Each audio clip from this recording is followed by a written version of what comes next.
CNN is already owned by a right-wing Trump supporter and has compromised itself accordingly. The firing started right away in that new regime. That's why Jim Acosta is no longer there, and others are no longer there. And everyone who remains has become much more careful in anything they might even think of saying about Donald Trump. And now CNN eagerly pays a Trump supporter to lie on CNN every day and night for Donald Trump. CNN did this during the first Trump presidential campaign and presidency. CNN regularly paid Trump supporters to lie about Trump on CNN, but the CNN regime then realized that was a mistake. And they stopped doing it. They stopped paying for lies.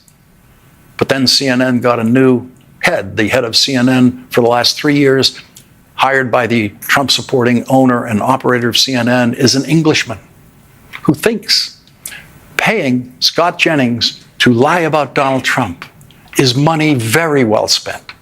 Scott Jennings, who used to be an aide to Senator Mitch McConnell, was not always a rabid, lying Trump supporter.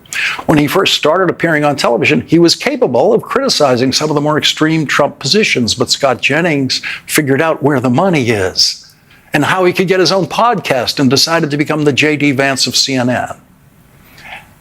And here is the single goofiest thing ever said by anyone in charge of CNN in that network's history. The lost in America Englishman who heads CNN said, quote, "Scott's like D'Artagnan. He's got his sword out, and he's got about 4 Democrats against him, but he spiked them all off.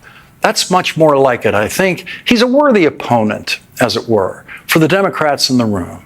And it makes not just good television, but also for in some ways, a slightly deeper testing of the ideas all the way around the table. Good television." Here's how bad that television is that they make over there.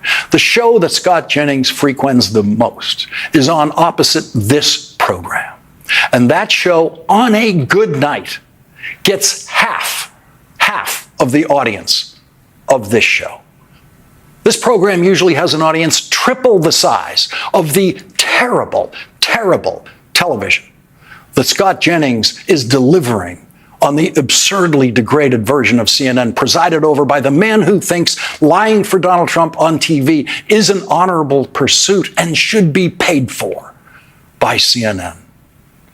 Scott's like D'Artagnan, he says.